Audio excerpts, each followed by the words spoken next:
Okay. All right, y'all. That's enough out of you. Welcome everybody to another week of Technical File. We about to get into it. I ain't gonna hold you up too long, so let's cue that theme music up.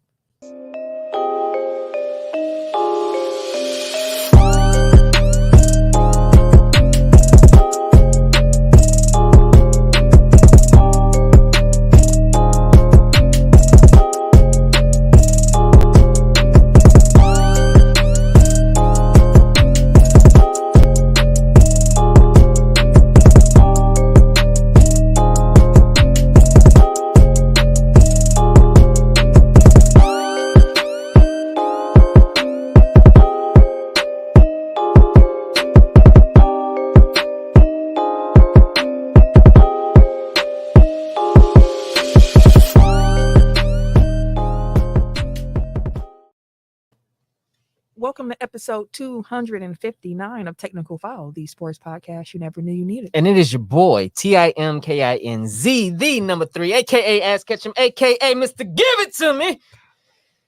Whew. I am here. Don't turn me down, turn me up. No, it ain't your fault. I'm the RJ. Only known as The RJ. And I'm Camille, point guard of the crew, the real life Tifa Lockhart, the girl next door. You know, holding it down for all the women who love sports. And it's your boy K Harris, the gentleman, The gentleman. the everyday gentleman, 24/7. but better known as K Diddy. Take that. So, real quick, before we get into the sports back in the week and everything, when I was getting my hair done the last time, my stylist was like, "Man, Tim be loud, don't he?" She's like, he's coming and be like, "Ah!" And I said, "Yes, he does. Hell Yes, he no. does." She's like, "Can you turn him down?" No, I said, "We do." No, bro. Don't turn me down, turn me up. That's crazy, bro. Like, My dad asked me something. He's like, he said the loud one on your show. yeah, that's what. Like, Yeah, Tim's the loud one. Yeah, the loud one. Listen, I just make sure I project. You don't have the mics in This front is of theater. People are listening to this. It's in theater. People are listening to this in their headphones. Like, right, they don't and want you just hollering. blowing out their intro. Hey, you shouldn't have your headphones that loud anyways. You know, you get the sound things under the haptics and shit. They tell you, hey, it's too loud. Turn that down, bro. If you put it down low, you hear me just fine. No, because then they wouldn't hear us at all. Right. Turn up then. You turn up enough for everybody, nigga. And that's why we turn your mic Back down, exactly. That's why you on your own Keep me on my own station, channel. boss. Sport fact of the week. I got one for Tim. What you got? August 9th, 2012, Jamaican sprinter Usain Bolt. Hey, He won the 200 meter at the London Olympics in 19.32 seconds. He damn. became the first to win the 100 meter, 200 meter double in back-to-back Olympics. that man was. I mean, his reign of terror, bro. He was on a, no pun intended, run, dog. I see what you did there. I see what you did. Fast He as won shit. That was nice. 3 straight Olympics. Shit, he couldn't nobody beat him for a couple years. It was some Quiet Storm boys for real. Okay, Mr. Quiet Brock. Storm. I'm pretty sure I know who this is. Hey, that's what I'm saying. Like, tell her turn up. That was a No, quiet no, storm. that ain't what they said, fam. Everybody love the Quiet Storm. Right. Oh, shout out to somebody real quick too. Her name is Angel. She listens to the pod. She don't know nothing about sports, but Hey, she said that we are entertaining, and she Aw. actually said Camille's really funny. I was like, Thank you. My husband don't think so. I was like, oh shit. Hey, Hey, hated immediately. Look, I was like, couple, she get a few hee. couple HAs. But no, shout out, thank you. Yeah, but she said Camilla's dope, and I was like, yeah, she's dope. But she ain't Appreciate you listening. Her name was Angel. Angel. Yep. Mhm. Appreciate you listening, Angel. Quiet Storm made me think of a story. So, like, I was driving back from Madison, and Not moments in love. You already know. it sounded like it was coming from here, but it's headphones, so that's stupid. Oh, I knew it was you, Sly. Hey, What's up, bro? Somebody What else up, was though? burning. Hey, we heard Hey, you all was, right. we heard you was light skinned. Right. hey, I consider you light skinned, nigga. You lighter than me. Everything lighter than me, light skinned. So everybody in this room light skin. Shut up, brother. Damn near I shit. don't know. We kind of close. All right, bro. Anyway, Quiet Storm, the dude really sounded like that. Like, we called in, and he really had the smooth voice. I'm Oh, like, did he? dude, you got chill. Don't put the sexy voice on. Listen, so. Right. I'm like, The quiet storm. Speed this shit up, bro. like, No, hat it's the on. quiet. It's supposed to be that. You can still speed this shit up, bro. It's still a storm. It's still a storm, nigga. That shit is still a little calamity, a little chaos in this motherfucker. You know what? Hell no. Speed this shit up. Calamity. That's the word of the day. dog. I have never heard dude just randomly Right, he dropped calamity Calamity in the conversation. Calamity. Like that's just some shit to do. He just heard that shit. I can't wait to use that motherfucker. Somebody can rename the source. Right. Also, guys, before we get into it, thank you, Sly. It's the quiet storm. I But didn't anyway, I didn't say yelling, bro. Speed this shit up. no, earlier you told me to turn up. You turn up. Quiet storm, nigga. He just got to speed up. He talked too damn slow. It's the never mind. We don't keep doing this. On Thursdays, make sure that you tune in to the Good News Radio app or our YouTube page to catch the exclusive second show of Technical Foul, Tech Foul Overtime. Again, you can only hear that show in those two places, the Good News Radio app. So make sure you download that, or our YouTube page. So make sure you are subscribed to that as well. Let's see. Last week we talked about SummerSlam, recapped the pay-per-view. We were going to start Hard Knocks this week, but we're going to do 2 at a time. So we got to figure out what we're going to do this week for the show. But I have an idea, and I'm pretty excited about it. So make sure y'all tune in to hear that. The game that needs a name. Did either of y'all do your homework this week? I have one. Bro. What's up? So Lamont Dozier passed away. Rest in peace to him. He was one of the writers for Motown. He penned a lot of hits for Motown. I don't even know what you're about to suggest, but I'm gonna be the first one out. I'm telling you. So I was thinking either Motown songs or groups or artists. God dang. I stand by what I said. I might not be too far behind you. I mean, just pick an artist and go through their stuff. You got like Stevie Wonder. Who else You said got? songs? That's easy. I said for you. either songs or artists, whichever one is easier. Who else you got on Motown? Motown, Stevie Wonder, Four Tops, Temptations, Supreme, Jackson Smokey 5. Robinson, Jackson I 5. was say, does Mike count? Not his solo. Do Neo count? Because he on Motown now. No, Neo was on Motown. Yeah. I was thinking more. You thinking old school Motown? I was thinking records? what he might have been able to pen himself, but Okay. I was gonna say Boyz II Men. Boyz II Men also was. But we could include the modern Motown because even Erykah Badu had an album on Motown. For our music battle, Bruno Mars was on that motherfucker, wasn't he? No, Bruno Mars. Was on Motown? I don't think he was Motown. I thought that was part of one of our music battles, and we was like, hey, technically. No, there was a music battle that the Elements was in, and Motown was one of their categories. I remember because I told them that Erykah Badu was on there, and they was like, "What?" I think they played Bag Lady, and everybody was like shocked. And I was like, I mean, yeah, that counts. We gotta run them back. I swear. Dog. Niggas did not want the smoke, bro. No, 72-10 cheated. Yeah, On what though? Hey, outside of that, On what though? see what we did to Sweats and Suits. Man, niggas don't want the smoke. Roy, Right ass right out the motherfucking building. Oh yeah, Bruno Mars was on Universal Motown. So I thought that was the His first stipulation. album. Yeah, I'm just- assuming it was his first. I'm on his Wikipedia. But It we just had said because either them or us used him, and everyone was like, no. I don't think we had Motown for one of our categories because I would have been too excited. Pull out some smoky, my nigga. I'm saying. Speaking of voices, that boy, he got the sexy voice. But that was my suggestion. Just because I saw Lamont Dozier passed away. He was part of a legendary writing group from Motown. Oh. Everything I'm gonna always bring up is gonna be topical. So if it don't get picked that week, it probably won't get picked ever. Like when I said during Prince's birthday, I said Prince songs. Y'all was like, no, we do that next week. And they don't make sense next week. Well, it makes sense this week if we ain't got nothing else. Eric got on purple rain. There we go. We got correlation. You want to do that? Again, if it ain't like Michael Jackson songs or Jay-Z songs, like me naming songs, it's not gonna work.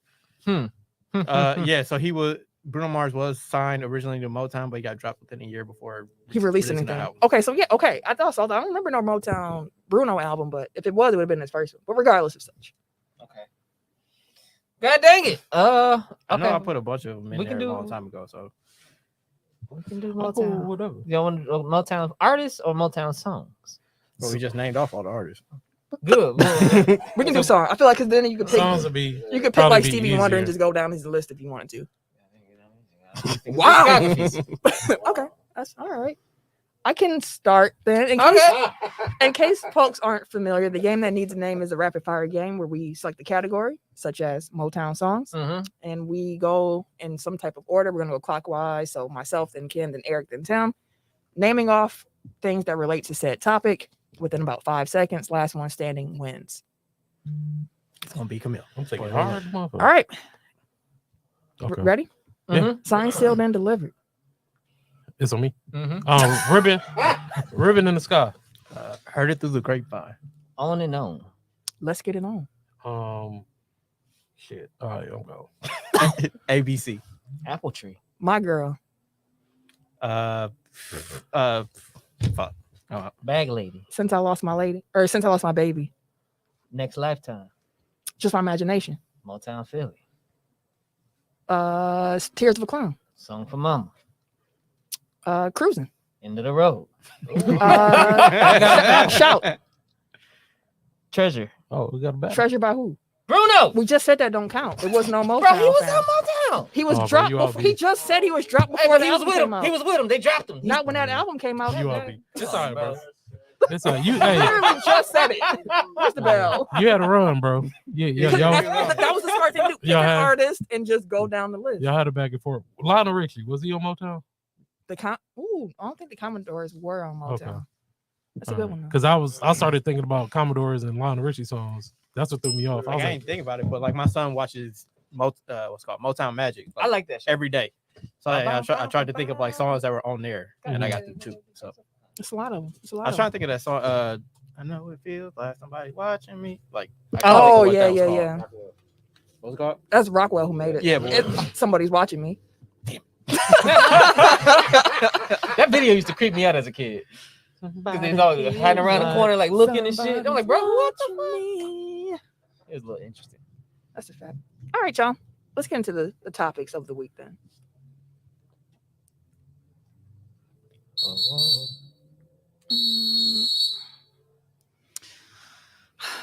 Okay. I just want to say, first off, the amount of good news this week is not high.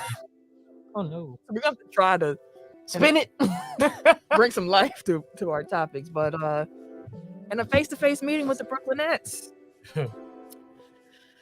owner, is it Joe Tsai? Yep. Over the weekend, NBA All-Star, All-NBA player Kevin Durant Mm-hmm. said again to his face, What I are you don't want to talking be here.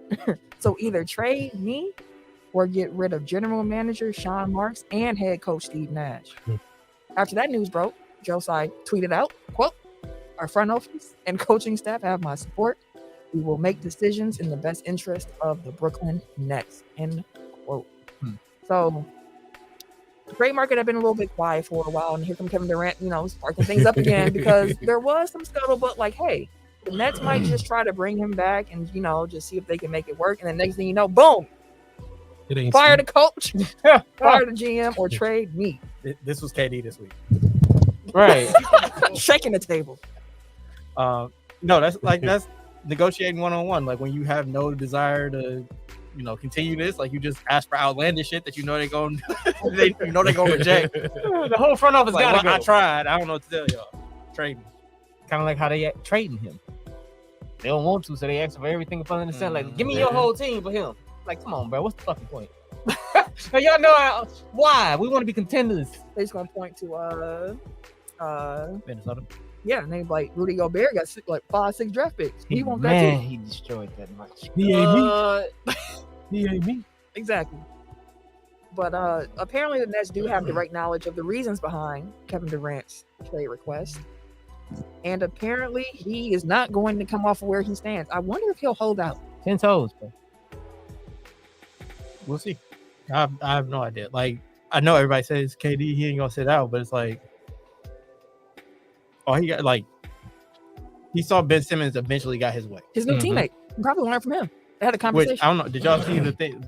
It was Rick Bucher, so like who knows if it's actually true, but apparently He's from Bleacher Report. I don't know where he is now. He used to be with ESPN. He's been all around. Not very highly regarded, so take this with a grain of salt. But he claims that Ben Simmons was in a group chat with the Nets. Like before game 4, they're like, "Hey, you're gonna play," and he left the group chat. Damn. I did. He actually he's an NBA analyst for Fox Sports. Again, grain of salt, but I just thought it was funny. Yeah, I don't know what's He was gonna like, I'm out of here. So I guess my issue is you requested Steve Nash. Now Oh, that- you now- endorsed it. I'm sorry, you endorsed it. Now they're saying like he wasn't, Yeah, okay. as hands-on in that decision. Fuck out of here. He gave it his blessing, but he wasn't pushing for it. Fuck out of here. Although for the last 3 years or 2 years since they hired him, it's been It's been because his of KD's relationship with With Steve Steve Nash. Nash in Golden State. That's why he's here. 2. And he ain't pushed back on that at any point in the last None. 2 years until now. He's KD? upset about it. Hey, that wasn't me. Hey, KD get a bell. That's a lie, sir. Hell yeah. 2. No, he like fuck Steve Nash. You also have Sean Marks, who pretty much bent over backwards to meet every demand that you had. That's all they did. And your proposition to play is to get rid of the 2 enablers.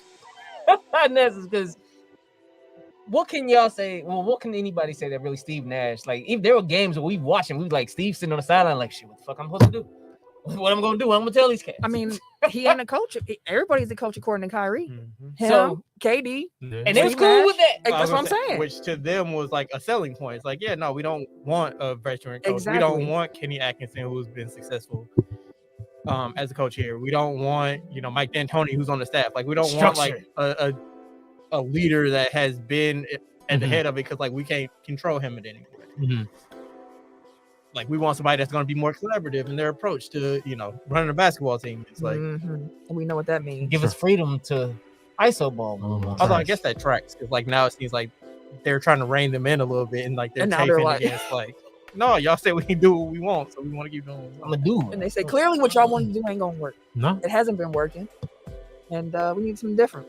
Which I guess is one of the things that you can fault the front office for, because you can't give them free reign and then be like, now we're gonna rein it back in. Like, that ain't what we signed up for here. But You trying to put rules on me? You gotta go, bro. but also, again, like KD and Kyrie are also at fault, because like this is the situation that they created. Like, this is what they wanted. I'm not trying to hear that they didn't want Steve. Like, I'm not trying to hear. That's just like James Harden talking about I didn't want to get traded to Brooklyn. I always wanted to go to Philly. Did he really say that? Yeah. Why did When he got Why traded, you be lying all day like when he that, got bro? traded to Philly, he That's- said, "I never really said I wanted whole to go." ass fat suit and all that shit? Why you lying to us, bro? But that's also how he got out of Houston. Like, he didn't take any responsibility for The trading culture. for Russell Westbrook. Like, that's basically what like wound up. He wanted to win a championship. He didn't feel like he could win a championship with Russ as his teammate, but he didn't want to take that responsibility. It's his fault. Mhm. I pushed for them to trade for Russell Westbrook, Mhm. and like I ran Chris Paul out of town. Like, Yeah. those are things that you actively did. Much like KD and Kyrie now, like they chose this situation. They handpicked their teammates, basically. They handpicked their coach. Mhm. They've been driving the boat on like, hey, we need to get James Harden. Yeah. Apparently, like, I'm not gonna say they drove Harden out, but like I don't think the Nets would have made that trade if Kyrie was wrong. well, no, because I don't think that Harden would have asked out. But like, I don't think that without KD and Kyrie's KD's blessing, that they would have pulled the trigger on it. They would have like, if you figure you can make this shit work, then Mhm. we'll try to make this shit work. So again, like, it all comes back to them. Like, they're responsible for it. But like, to your point, No one takes responsibility. no. No one is. Yeah. And Although it Office sounds man. like now, like the ownership and management are trying to be like, hey, we're not going through this shit. Yeah. Well, I'm sick of this shit. Right, we're not going through this shit again. Like, that's what Brian Windhorst from ESPN has been pushing like this entire offseason. He's like, Joe Tsai is like, I'm not going through another year like we just went through. Like, apparently it was even worse than what we know. what we know of behind the scenes. And they're like, this ain't happening. So like, that's why there was pushback and signing Kyrie to a long-term deal. That's why, like, they're standing their ground now with like KD's trade demand. It's like, we're gonna get what we want from this trade. Like, we're not gonna do you any favors. Like, we don't care about that stuff. Mhm. Which is admirable, I guess. But at the same time, it's like you kind of reap what you sow, and like whatever Yeah. happens from here on out. Like, Like, it's nice that y'all found y'all backbone. backbone at this point to stand up, but now you have to deal also with the consequences that comes from that. Apparently, the Celtics, Raptors, and Heat still remain the most significant candidates to acquire Kevin Durant. I don't know how the Heat keep sneaking on that. Me list. either. Dude, Me either. on everybody's That's list. just Pat Riley G. That's all that is right there. I mean, Like, I mean, I understand that Miami's gonna go hard after him, but like they literally they can't trade Bam there they like Hero with though. Ben Simmons on. They can't trade Bam there with Ben Simmons on the roster. Mhm. Like, they're That I think like 8 to 9 players that they cannot acquire via trade with Ben Simmons on the roster. So I'm not gonna get into why, but just know Bam is on that list. So they will have to trade Ben Simmons and Kevin Durant in any deal that brings in Bam. And then beyond that, you have Jimmy Butler, which I don't think that's gonna happen.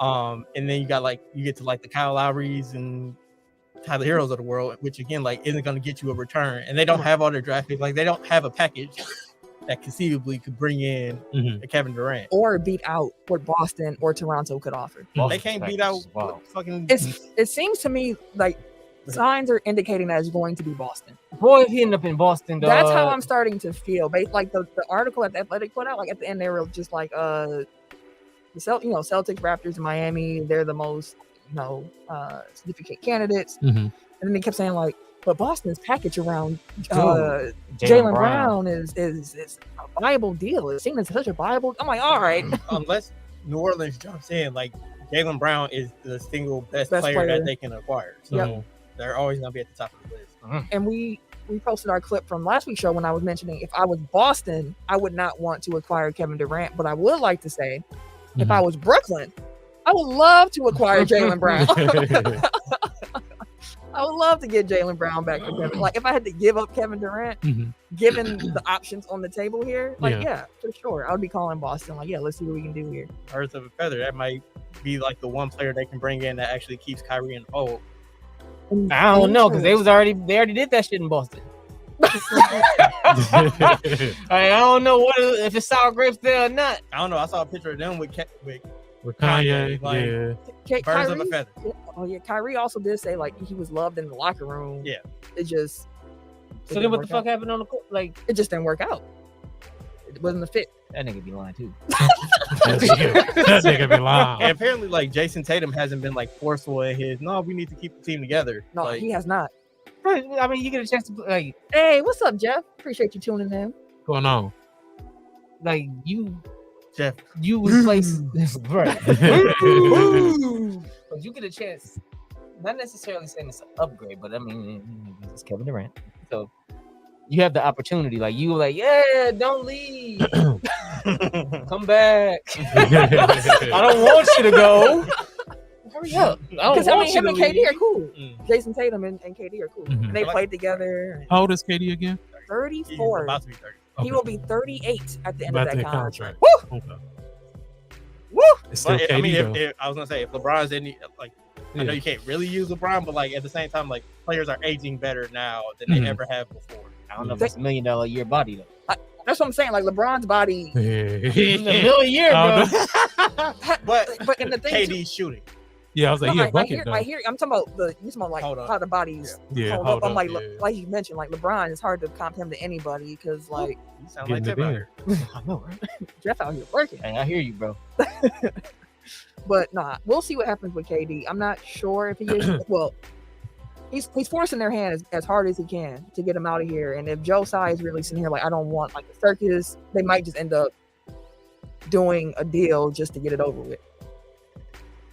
We will see, though. We will see. I think they pick is unprotected to the Sixers next year. Which you would think that they would have learned their lesson about like trading unprotected picks. No. They said we got a superstar core here, baby. Ain't nothing going wrong. And it all went wrong. They need to be on the other side of these trades. Like, that's part of why I don't think like the Nets are going to outright tank because they have no advantage to do so. Like I think they're going to be dang near. Philly's unprotected pick goes to Brooklyn. Okay. But yeah, I feel like the Nets are going to try their hardest to at least be like. But they do still owe play in picks contention. to Houston for Harden in the first one. Yeah. So. That's who got their picks. But say Lundy. That's Tim with all this. I have a question because like we haven't talked to like obviously we were off for the better part of a month. As Bucks fan, like it won't happen.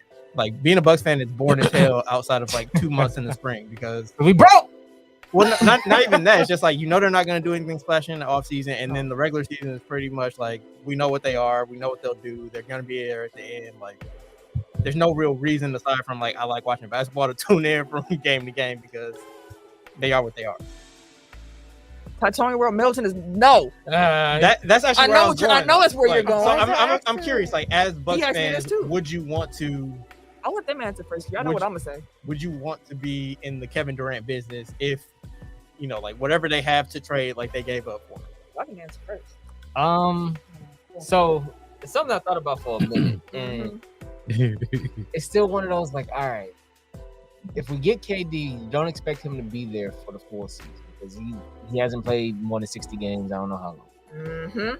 So you're gonna get him, and he probably gonna miss 20 plus games. All right, cool. Is the trade-off fair enough that you get him back in the playoffs if he low managed the way he don't know that has? he might get injured right before the playoffs. if he load manages the way he has, though. The last 2 years, he's been available for the playoffs. Yeah, because he got hurt in February. But hey, Yeah. might get hurt in March, April. You don't know. We don't. That's anybody. I mean, only one of them played like their team's full allotment of games this postseason, and it wasn't the guy in Brooklyn. Like if we're comparing the people that are getting traded in Detroit. True. So, Kevin Middleton was hurt in the playoffs. So, with that being said, and taking into account the chemistry between Giannis and Middleton, which is Mhm. huge. And Giannis' happiness.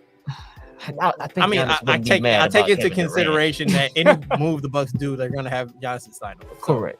let's take that. Just off. like this one. Just like the I Brooklyn just don't feel like Giannis would sign off for that. I really don't. It's a hypothetical. I understand. But I'm telling you, I don't feel like you would sign off for it. Oh, but I mean, man. also like the Nets aren't gonna take Chris Middleton, Marjon Beauchamp, and a first round pick for Kevin Durant. So like, I would be. again, it's hypothetical here. I'm still thinking. Shit, because I mean, like the trade. I mean, is it much of a trade off like that though? With the way our team is structured and the Middleton's role on our team, with Kevin Durant coming in here, in essence, still being number 2. He will be number 2 now. Mhm. This will probably be the first time that he actually isn't the number 1. Mhm. Like bona fide, flat out. Hey, you're not number 1. Mhm. And give him free.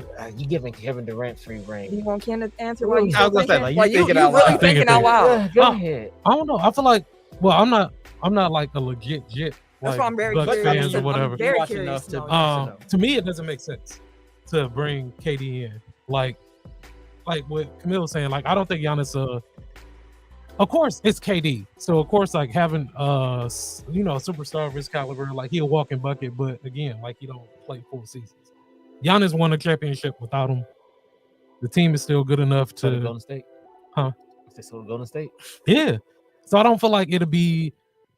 I don't know. It don't make sense. Like after everything that has happened between the Bucks and the Nets, like it doesn't make sense for KD to come here. Like it'll be good to see, like on a nightly basis. Like, oh, I'm gonna go to Bucks game and I get to see KD every night. Like that aspect of it sounds good, but in the long run, it doesn't make sense to me.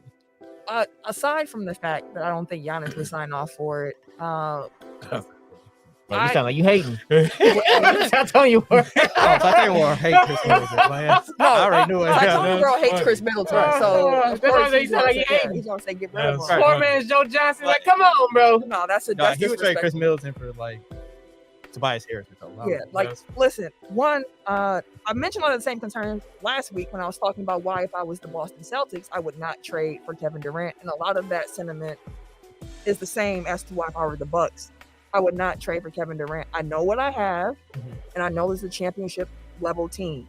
The locker room chemistry is great.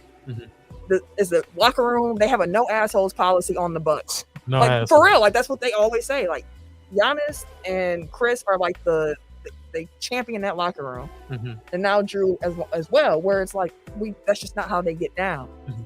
And one, you and bringing that whole randomized chemistry aspect when you bring KD in there, because KD can be kind of moody Yeah. and do what he wants to do when he wants to do it. Mhm. I'm not sure how that would align. And also, when you're thinking about fit, because you have to give Chris Middleton, probably Marjon, Mhm. probably some other pieces as well. I don't know what the package would be. Swag. But I just don't think that it's worth messing up the chemistry that you already have. And also, KD is older. Mhm. With, that age gap is a lot smaller. Though. Like, it's Chris is it's smaller. 31. No, Like, but again, he is still younger than KD is. And that's all about that. for the role, Kevin Durant's a generational talent. Mhm. But I'm saying, like, the role that he would play on this team, I'm not sure if you'd be utilizing the best of what you can do with KD with the ball running through Giannis's hands. Because I don't see KD and Giannis in pick and roll like I would Chris and Giannis. Like, They still put up about 25 no, shots. I'm saying how they get the buckets are different. Like not KD, Middleton and Giannis have a beautiful pick and roll game. Like that's if you saw in the playoffs during the championship run when they didn't know what to do, let's just keep spamming Giannis and Chris pick and roll, because either Giannis is going to score or Chris is going to be able to get a bucket. And KD is not running pick and roll the same way that Chris Middleton does. Like KD would be on the other side. Like, you know what? Like, it's just the sets are different. I don't like it. I wouldn't want it. Don't need it. Because you talk yourself into it if you haven't. I would cry. I'm not even gonna lie to you. I would cry. I would be devastated if we traded Chris Middleton. For anybody or for Kevin Durant? Probably today, anybody. I don't want to trade Chris Middleton. I love Chris Middleton. I think Chris Middleton is actually underrated. So, like, do you have an answer yet? Or are you still thinking it out? I'm still thinking. I'm letting y'all play it out. Like, this is really like is just a thought exercise for me because, like, I know in a million years it will never happen. It won't happen. For one, the Bucks don't have the assets. Two, like to y'all point, Giannis wouldn't sign off on it. 3, like I just don't think that culture-wise, like Kevin Durant fits the culture of the Milwaukee Bucks. Like they're really big on culture. They're really big on like people that want to be here being here. And like again, Kevin Durant being traded here against his will into a role where this is like one of the few places in the league where he wouldn't be clear-cut number 1. He would not. So like if that matters to him, which probably people of that ilk, like that matters to them. Like that's part of the reason why Giannis didn't want Chris Paul here. He would be here against his will. He wouldn't be happy. He's not family oriented like the rest of the team is. Like he's just not. I mean, his family, like his mom and his brother, yeah, but like as far as like raising his own family, that seems to be something that they care about. Like they're really big on like that type of stuff. So like again, like those are all the reasons why it wouldn't happen. But I guess I'm thinking through like at some point, like you'll have Giannis at peak of his powers, and then like his whole core will have aged out. Right. Like they do need to think of like a pivot after, Chris and Drew and Brooke and all those people. No, but like after all those people, so like I do start thinking about like what is the next move? Like where do they go? Like what type of players do they need to bring in? And part of what I've come to realize is like the Bucks don't have a point guard. They have 3 league ball handlers, but like not a pure point guard. So like if you're trading Chris Middleton, you do need a wing that can handle the ball, that can run the offense, which is not as easy to find as you would think. So like they have like taken great care to like build this team around it. So like if you're trading Chris, like you have to find a replacement for that, which might mean like subsequent moves, because then you have to find like more traditional point guard. So again, like thinking through, like there aren't that many perfect fits with Giannis like Chris Middleton is. Thank you. They like on 2K when you're doing the blacktop and then you can pick 2-on-2. The picture is Chris and Giannis, and I said that makes sense. They're probably, I think, next to the Golden State guys, they're the longest tenured duo in the league. Like it's Steph and Clay are number 1. Steph and Draymond, I think, might be the same as Giannis and Chris. Yeah, like it's a Or they may have them by like 1 year. There aren't many guys that have played together consistently as long as Chris and Giannis in today's NBA. Like it's a special thing that they have together, and there's a reason why Giannis loves going to battle with that guy. If you trade Chris, it means Carter gets more minutes. All right, Jeff.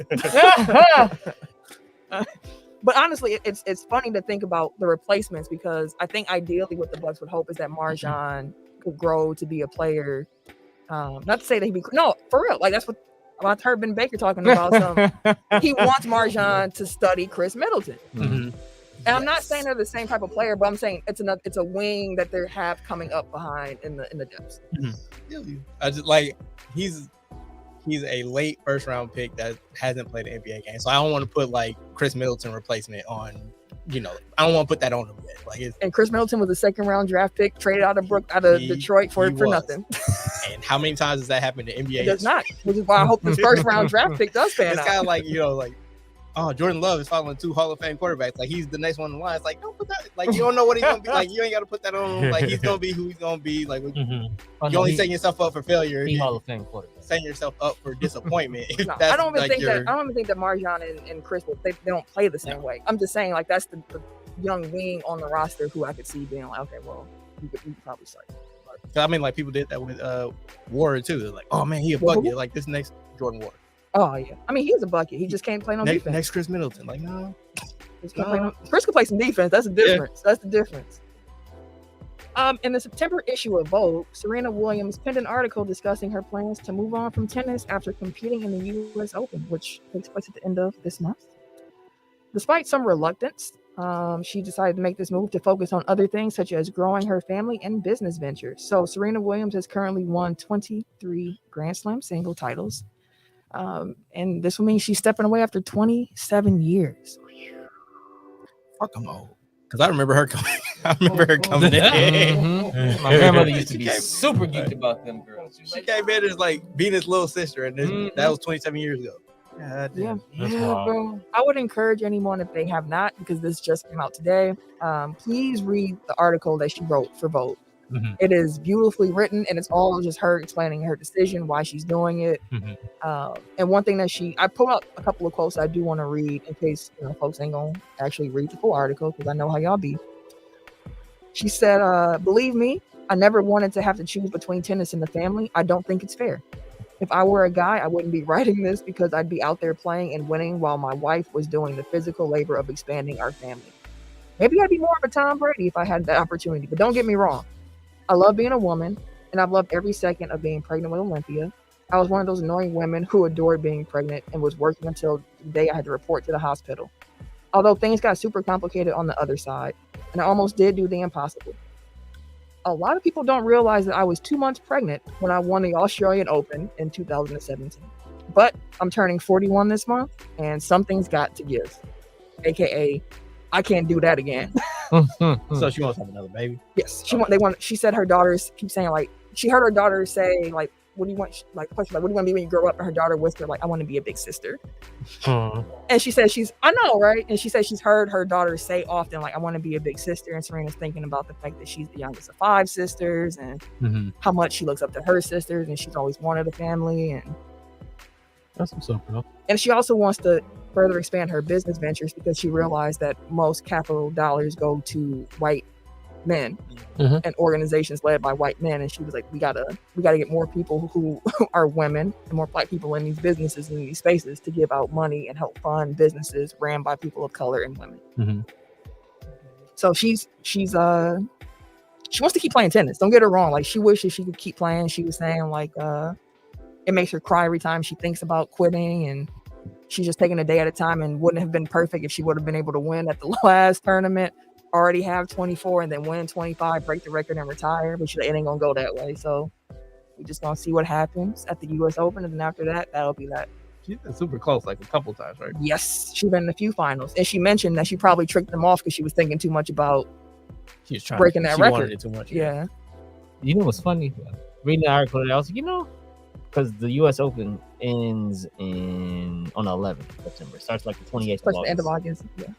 And I was like, hypothetically, if I just wanted to go and check out, say, the first round, see how, see a game with her live, it's in New York.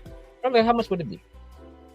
You can get regular nosebleeds, $52. That's it. $52. Oh, I was like, so then I was like, well, what's the round trip ticket to New York? Dog, you answering all the questions I'm thinking. It's $130. That's it. So it's $52 for the ticket, $130 round trip. From Milwaukee? From Milwaukee to New York. Round trip though? Round trip. 130? 130. We ain't talking about Spirit, are we? No, I don't know. I didn't look at that. I don't have a problem with Spirit though. I mean, like, if you're just going in and out. But if you just that's true. New York is quicker. So I was like, okay, well, the ticket is 52. Say flights, if they nickel and dime your shit, let's say 150, 160. Let's say about round it to 200.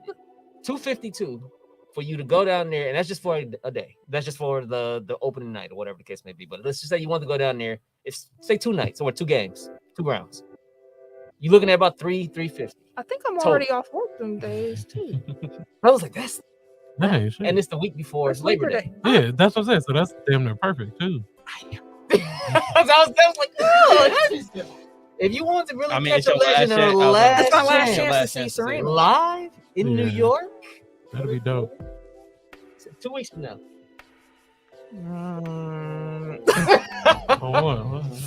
Maybe 2.5 weeks. Starts Monday, August 29th, and Sunday, September 11th. I was like, interesting. Because I only picked the first round because you never know. You don't know. You never know. Did she get knocked out of Wimbledon early? Yeah, she got the last couple of them. One too late into it. So I was like, check out round 1 or 2. That's nice. So you could do all this for about think about hotels. Plus it's New York, so you gotta count $500 and see Serena for the last time. That'd be working. I might be tempted to do that. Yeah, that'd be working. And the final tickets was more expensive than that. Yeah. It was nosebleeds, and I'm like, I don't give a shit, bro. Like, not in that instance. I can still see her, Kana. That's Bro. but I was there for Serena's last tournament. Like, hey. I was there. But no, that's actually nice to know. Yeah, but shout out to that'd be Serena. Yeah, for sure. I don't know. I got emotional when I read that article. I didn't realize how much she actually meant to me until I was thinking about it. Because like she helped me get into tennis and thinking about all she had to go through as a black woman in the sport and all the crap and things people said about her. Yeah, initially.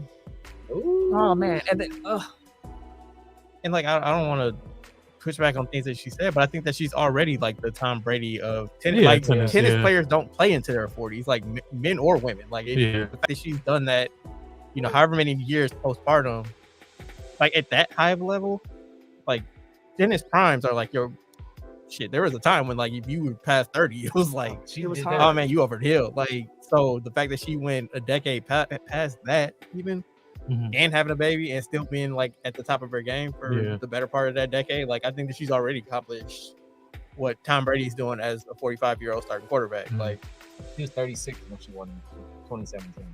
2 months pregnant. you said she, you know what I'm saying? That's So, wild, bro. Right. That is wild. So I was checking the ages of Federer and Nadal. Nadal's only 36. That's it. I thought he was older. It seemed like he'd be older. That's because he's been playing for so long. Yeah. Like, Federer's 41. Yeah. Federer's 41. And he hasn't played in how long? I don't think we're gonna see Fed I don't either. no more. I'm not sure if we see Nadal no more. Which both of those, like, to think of the fact that the 3 players that got me into what's the comment? Tennis primes are like 25. That's what I'm saying. Like the fact that she's 35, she's still winning Grand Slams. That's why Federer was so But like the fact that Federer, Nadal, and now Serena, like they about to be gone. I don't know. Hopefully Coco take up the helm. I don't know how I feel about that. I feel old. I feel sad, and it's just a reminder again to appreciate players while they're playing the game, because once they're done, like that's it. So again, all LeBron haters, please just appreciate what you were able to watch. Chris Paul haters, appreciate what you were about to watch. They'll be put on the show. Tom Brady haters, I don't know how he's still doing it, but like. Just appreciate the greatness while it's available to you. That quickly, I forgot that he had retired this year. And then came back. Couldn't do that. Fuck them kids. He was at home for a weekend, like all straight on this shit. Hey, that's why Serena had thought that. Maybe I could have been Tom. Right. We got another comment. Jeff said, to be fair, Brady does way less athletic things than Serena. It's crazy how athletic she is. That's a fact. Man, that's Serena a fact. There's a picture in that Vogue article. And I was like, I don't know who captured this photo of her when she was playing tennis. And I was like, my God. The one with the cat suit? No, cat suit was mad. No, had the world on fire. God damn it. And they had people mad too. That's why I said the world was on fire, because it was Jamie Foxx at the SBs was like, let me Can I be on tennis ball? That's still I've never related to a song more in my life. Also, The Rock saying that he wanted to be Meg Thee Stallion's pet. That was hilarious. The Rock. Did he really? He was like, you could be any celebrity's pet. Who would you be? He was like, Megan Thee Stallion. Ain't even think about it. Hey, he was like, Kevin Durant looked at him like, but just start rolling like this.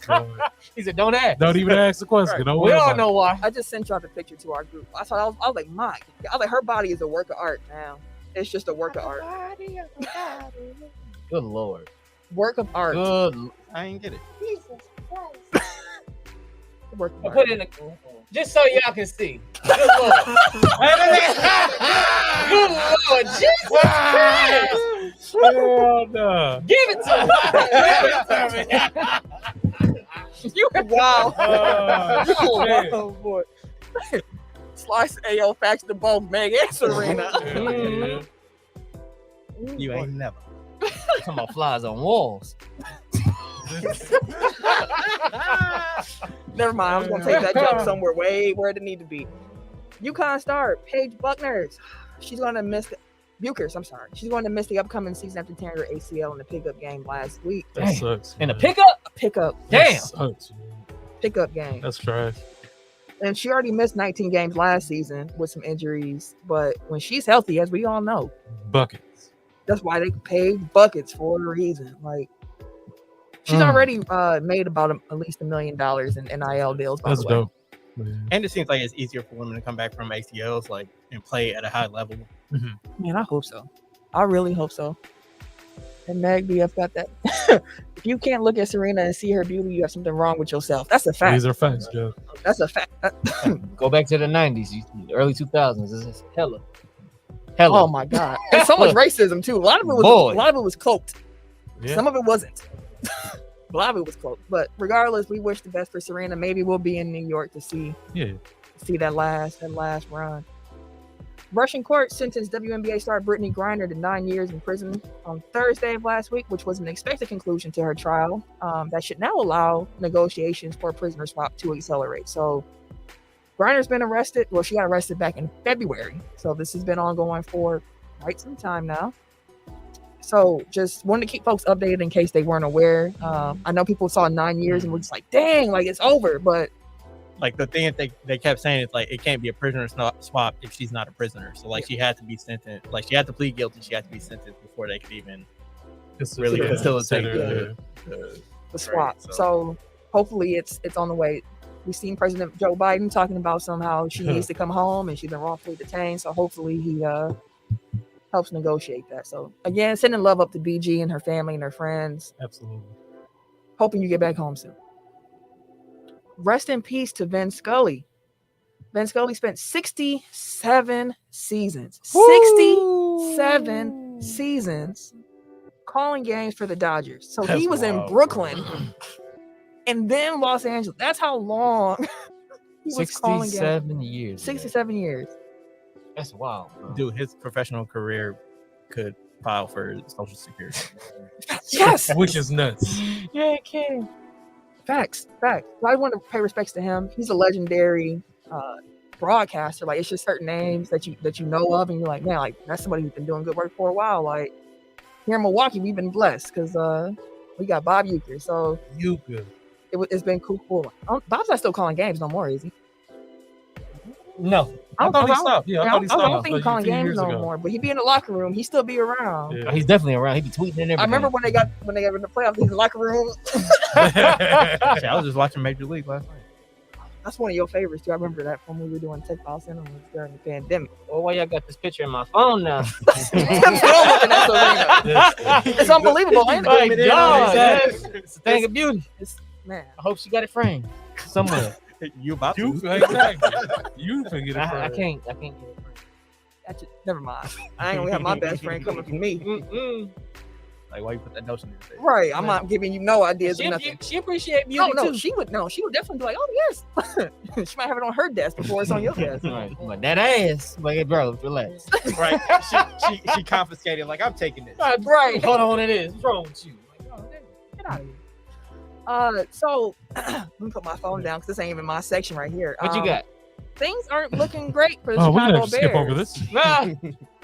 Nobody want to hear this. Oh, boy. All right. So first off, wide It ain't been a receiver. week. Right. How do you say? Is it N'Keal? Yeah. N'Keal Harry got a high ankle sprain. We're not sure how long that he's going to be out, but that's tough. He's supposed to be our number one wide receiver, right? Yeah, he fast as shit too. And on top of that, y'all best player. Oh, shit, Sly got us on the TV. Y'all all appreciate you, brother. Hey! I see you, boss. We out here. That's what's up. We look good in HD. Big vibes out here, boss. Big vibes out here, boss. Hey, put the little flashing thing, the LEDs behind it that be going with the cameras and shit like that. Make sure you follow your boy on and off the screen. On and off the screen, bro. Big vibes out here. This man. She got one for me. I'm free. Shut up, Sly. But no, in addition to the fact that N'Keal Harry got a high ankle sprain. They got to stop me, dog. Jesus Christ. Hoochie Daddy's shorts. The Bears' best player, y'all all-pro linebacker Raquan Smith, he requested a trade by the organization. Get me out of here. Because he said the contract talks have not been productive. He's entering into his final year of his deal. And he noted that the Bears' new front office regime doesn't value him. He also said the organization has not been negotiating in good faith to this point and triggered the trade request. He is 25 Raquan Smith is cold. years old. He is, bro. He's young as shit, bro. He is like... Y'all losing all y'all stars this We are. Like, whole new regime. and then a whole new everything. It's rebuilding basically. Yeah, and it's That's the part that sucks, dog. Is that Y'all been rebuilding for a while. for how many years, nigga, have I been watching? How many years have I been watching Since y'all Super rebuild, Bowl bro? run. After that, y'all have not. 06, bro. Rexy. Sexy Sexy Rexy. Rexy. Speaking of which, Devin Hester was disappointed that he didn't make first ballot Hall of Fame. I don't know. All right, He- Devin. He had, I mean, yeah, he had a good. No, Devin but Hester was cold, not bro. first ballot. But I can see he was not first really ballot. disappointed. You I gonna feel be like there. If you're the greatest of all time You at should whatever be. you're doing, You like should be first ballot. I feel you on That's that. he changed No, the I feel you game, on bro. that. He did He- change the game. Special teams, he was like he was it the might not be right. standard. Special teams might not be equal to offense defense, but it Uh-huh. is like a It's a game significant changer. part of the game, of part of the team. Like Hey, Mhm. I'm not saying he don't belong in the hall. I think he do.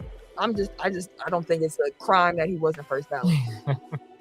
okay, if you were a Hall of Fame voter, would you have voted for him? First ballot. Probably not with the other options that were on the table. I had to pick from.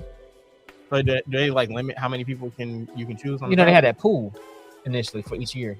Yeah, I know. I'm saying, like, is there a limit? Like, you can only choose like 6 people or 10 people, or I'm pretty sure. I don't I'm know. pretty sure what NFL it is. I think MLB's is whoever makes the cut. I think NFL is like a certain number they can have. Okay. and like I'm asking because I really don't know the answer. I believe. I could be wrong. If I'm wrong, somebody please correct me. But yeah, so realistically, what do you expect y'all to be this year? Oh yeah. I told y'all before. Even before it's happening, gonna be worse than the Lions. Okay, this me being real. I see us winning 4 games. That's realistic. That feels. That sounds Still honest. feels optimistic. Like being unbiased, like just give my unbiased on it. Like Mhm. that does sound. That feels about right. Yeah, 4 or 5 highest. maybe 6. Y'all At the- losing at y'all We top can. I think defenders. we could pull 6, but like ideal, I think 4. Y'all losing all your top defenders. You lost your number 1 wide receiver. But we don't know how long he's gonna be out for. He's gonna come back. Or you talking Yeah. about Allen No, up to my Robinson. Oh right, yeah. Yeah. Oh, But then like we got a new coach. Everything like literally everything is Everything's new. different. Did So y'all it's get like rid of Cohen? Or is he hurt? Of who? Tariq Cohen. no, he's still he was No. no he been He was in hurt. Connecticut. He was but hurt. back I now. thought he Yeah, he back now though. how have they said? Because like really, it comes down to Justin Fields. I mean, Uh-huh. and that at the line. end of the day, like how. But I mean, I'm saying like they kind of live and die. Like if he's better than Tariq Cohen's a free agent. I was gonna say I thought he was gone. I just looked. he's Yeah, a I free thought agent. Tariq was gone. That's all. Like y'all getting rid of everybody. But I mean, like if he didn't get picked up, that means Yeah. It's because he was hurt the last couple of years. Okay. everybody else is kind of like. What, you- We talking about Justin Fields? Yeah, like have there been any reports at camp like, oh, he look good or he's struggling? Like There hasn't really been any really like big talk about that's probably a bad anything. sign. Oh, because you ain't got no receivers. Somebody had the audacity. I think I showed you that or said something about that. Talking about some of the Bears receivers room is better than the Packers. I'm like, oh my god, bro. I mean, No, they're both unproven. We got more we got more proven than they do. Mhm. And it's not, which Sammy is saying Watkins- something. Sammy Watkins, Wash. Lazard's Lazard, No, gonna step Lazard. up, and Cobb is proved. Like I'll take Cobb, Cobb and is- Lazard of most of their receivers. Cobb is done. Uh, He looked done. Last year. That's cooked. I still don't get I'll still how take they it. brought Cobb back last year and then didn't play on that. I was like, what was the point? that's to his pacify buddy. Aaron Rodgers. I'm just, but like, But like the thing is, even I when he was on the assumed field, like Rodgers wasn't throwing to him like that either. So like, that's because Rodgers only threw to Devontae Adams. but again, like if he brought him in, like, and he really believes in his talent, like he would be trying to get the ball to him too. So Shit, like, he's gonna be doing it this year. He Got ain't no gonna have choice. No, that motherfucker had 160 targets last year. That gotta go Who, Lazard? somewhere. my point No, is like, Adams. both- Oh, I was gonna you know, say. like him not getting on Goddamn. the field and him not getting targets means that they also agree with That's a lot. he not getting open like Fam. that. He not getting down the field. You know what I mean? Like it's You do that on Madden. proof Like, the proof is in the pudding. you like I'm throwing a one receiver. Then you got That Two- was, that was part of 2,000 the yards. problem because we said like even the games where Devontae missed, you're like, oh wow, like look, he's spreading it out, like it's so much more open. But when Mhm. Devontae's in the game, 12 was looking for 17. Motherfuckers wide open. he out there somewhere. He Goddamn did it. not. Oh my god, it was in the playoffs. I was like, throw it to Lazard, Hey, man. throw it to Devin. Like But how I'm going into the season is that I'm being optimistic. I'm not setting the bar high, so I won't be disappointed. But yeah, I'm going 4 to 5 games. We'll win Okay. as long as we beat the Packers. Boy, hey, anything can happen. Sorry, one of y'all just mentioned MPS. Apparently, I saw like on He Chiefs is not Twitter, doing well. they're like he just keep dropping the ball. They are pissed. that's So, what like, the fuck he does. Keep wearing the shit out you. And he might catch it. He might. He might catch it. But to your point about like Aaron Rodgers, like throwing the ball, like is he gonna catch it? Because like Devontae gonna catch it. MVS didn't have that many drops last year, I don't think. He's had drops since he came in the league, and we was hoping that his third year or fourth year would be that. Oh, all of our receivers come in with drops. He gonna find hands. His hands was the best hands he had. Last year was the best hands he's had since he's been with, and he still had hella drops. But I do not feel like it was hella drops for MVS last I give him year. 12. That's a lot. So yeah, I can definitely see why you. 12 drops is. I'll give him 12. Especially with the amount of targets that he I was has. gonna say, like he didn't get that many That's targets. why it's like that's a lot. Let me see. I'm going to pull up the stats. I can see you. Yeah, there were major issues in his first 3 seasons, but he improved in 2021. He had 15 drops in his first 3 seasons. Yeah. No, his first 3 seasons Oh, okay. combined. I was like, Okay. shit. Oh, okay. That's what that article was talking about. And there you have it. But yeah, But he had a problem with drops early, but he was not that bad last year. So when I was saying like throw the ball to MVS, he's open. Like he was actually bringing them in last year. And sometimes that happens with young According players. to Jeff, he had 7 drops last year. That feels Okay. I mean, that's still a lot. I was say 7 is still a decent amount. Of drops, it ain't bro. 15 though. Which is like that was a lot. But yeah, the Bears they probably gonna finish last in the NFC North. Did you say 7 drops last year, bro? He had 26 receptions last year. How many targets? 'Cause if he 55 yikes. and 7 drops. That's a lot. That's a healthy percentage. That's a lot. He has a career catch rate of under 50%. That's a lot of fucking. That's what I'm saying. Each year, his issue has always been he's open, but he gonna drop that hoe. Lazard too, but Lazard actually started holding on to shit last year. But here's the thing with that when it comes to young wide receivers as well. Some wide receivers come in the game and they translate very well. J. Martrix. Exactly. But I also saw with somebody like a Devontae Adams, when he got here, he also had a problem with drops. So did Jordy Nelson. Like it just took them a second to kind of translate their game to the next level. So like when young players come in with like droppies. I know him the first couple seasons, Yeah, but that's what by I'm year saying. 3, no, I think Devontae didn't break off until was it his fourth? Third year. Was it third or fourth? Okay. because first round pick. Well, he was the second round pick. We only get the first 4 with them typically. Like the 4th year is the option because the first round picks is usually the 4th years with the 5th year option. So, I mean, also just looked up. Yeah, but I say that to say go back to I'll still take Randall Cobb. Yeah, it was his third year. over them damn. I would too. That was with Jordy too. All of our Same. receivers, it took to like the third year, James Jones. That's why people are looking at Alan Lazard like, what is this year going to bring for you? Because if you translate his numbers, like It looked good last year, like I better than thought MVS. Nothing has. I'm just saying, like he was fast as fuck and tall as hell, but damn, bro, like Somebody got to be bad. Like if Tim is like he fast, but like dog, like it was so many times that we had that shit. So they out here geeked over Daryl Mooney. in Chicago. But I'm like, we gotta find something to be excited about, bro. So don't kind of shit on our excitement. sorry, like You're on a different place. Like it's a rebuild. So what? I'm cool with that. What there is to be excited about in Chicago is just watching Justin Fields develop. Exactly, like and that's what I'm looking what's forward good. to. and like sometimes it's just like changing the culture, changing everything over. Like you get a surprise, like damn, this team came out of nowhere. They got a new scheme. They got new all this shit. Like That didn't happen last year. well, I mean, I'm just saying, like think Detroit about like fighters, though. the Rams in like funny. '99, where like they were trash for forever, and then they bring in this new innovative offense, and it's just like Lighten up. gangbusters. Like you ain't see that coming. Like it could. Sometimes it happens. Man, like Kurt that. Warner was at a grocery store. Dog, the year Working. before. Came in and started flinging them. Hey, yeah, Torrey Holt, Isaac Bruce, and Marshall Falk. Yes. On one team, bro. Let me ask you this before we move Like, on. come real quick. on, bro. Because this was, I had dropped a post in our Facebook group. If you're not part of the Tech File Overtime Facebook group, Technical File Pod Overtime Facebook group, join that. You need to. I dropped a post in there like, let's argue over football takes. That's right. And I stayed clear of that. somebody had a comment and said Brett Favre is overrated, which led to people arguing, of course. Okay. And I peeked in towards the end today because someone was making a comment that was not fair. They were saying that Aaron Rodgers has had better teams than Brett Favre and more talent around him. And I was like, I don't that's think so. arguable. Yeah, that is arguable. And then he's like, they reached for Eddie Lacy for Aaron Rodgers. And I was like, That's a second round pick.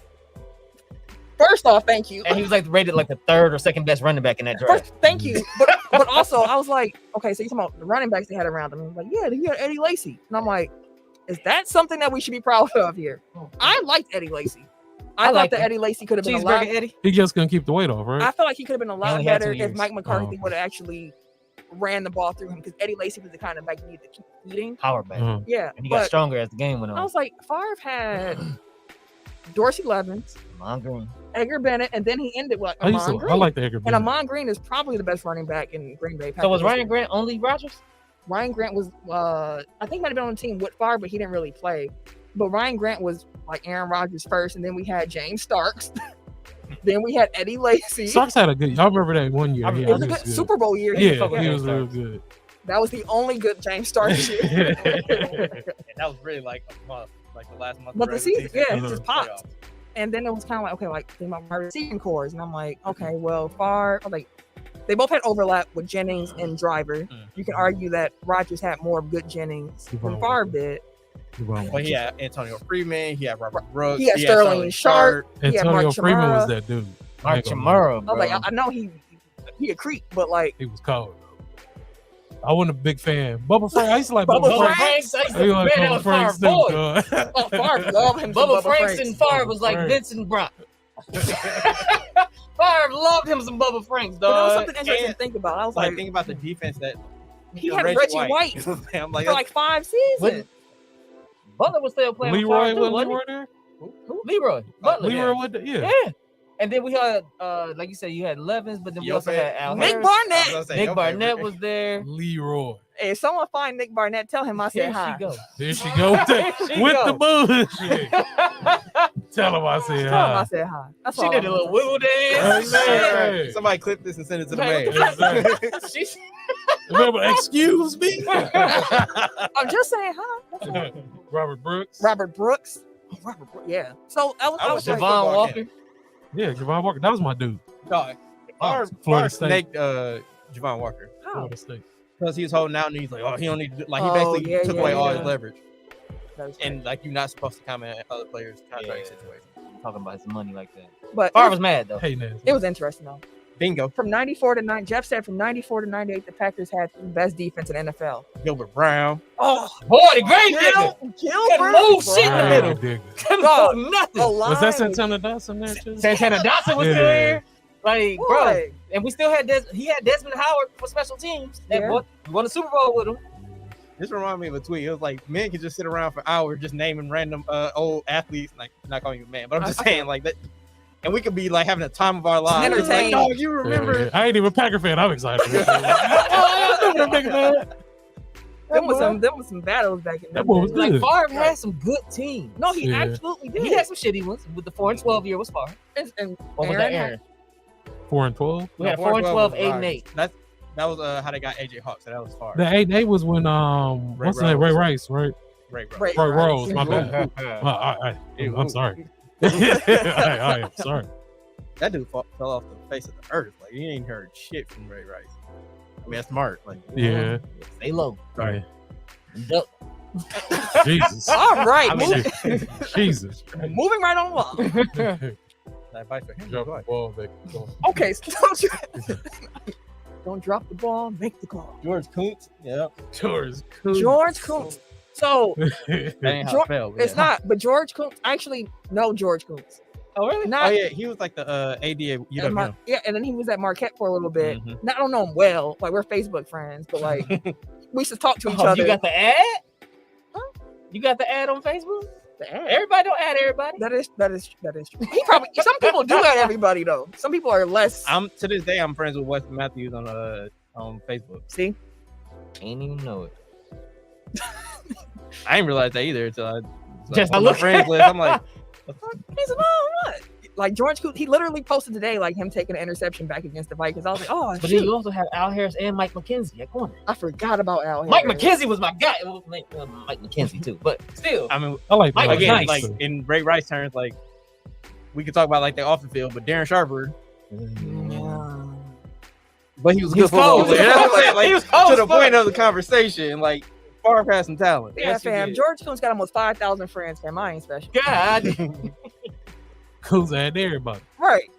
But anyway, He also ruined the UWM athletic department. So in 2 SummerSlam years, I don't know how the fuck he did it.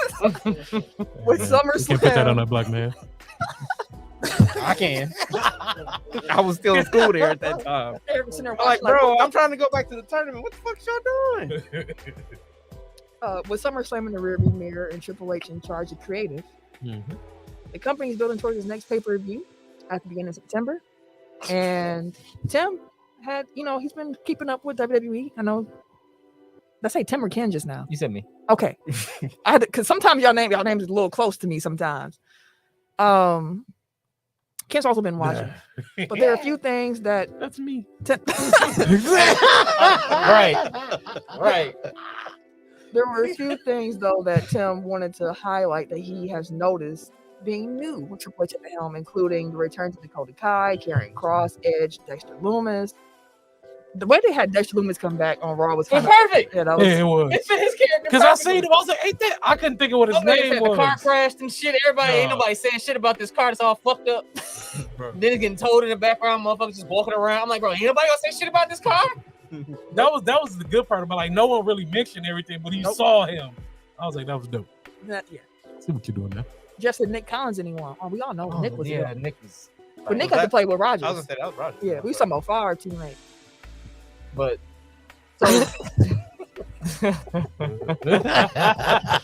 so the wild part. Shit. That was you. Sorry, y'all. We gotta Be move like on. that. Sorry, y'all. We gotta move on. We gotta move on. Oops. So, you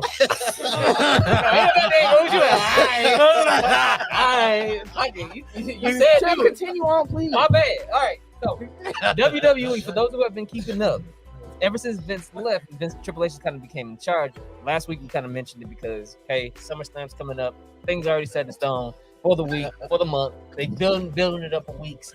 It's one of their big pay-per-views. He really can't do too much, right? Cool, whatever. But we can kind of see him slowly building on SmackDown and Raw. Last text. Then all of a sudden you get the new SmackDown and Raw, and you see the difference that he's doing. One, Triple H, Vince McMahon let go of the black and gold brand. So NXT 1.0, black and gold, is what I did. He pretty much fired everybody from that after the Wednesday Night War, right? Also pretty much disbanded a lot of shit that Triple H had going at that time. Then not too long after that, there was health issues with Triple H, this, that, and that. Vince probably stressing him the fuck out. So what he's doing now is a lot of the talent that was fired before or let go because of budget. I won't say a lot of them, but there are names, and I think we mentioned it before, that they may be willing to come back now that the Wicked Witch is dead.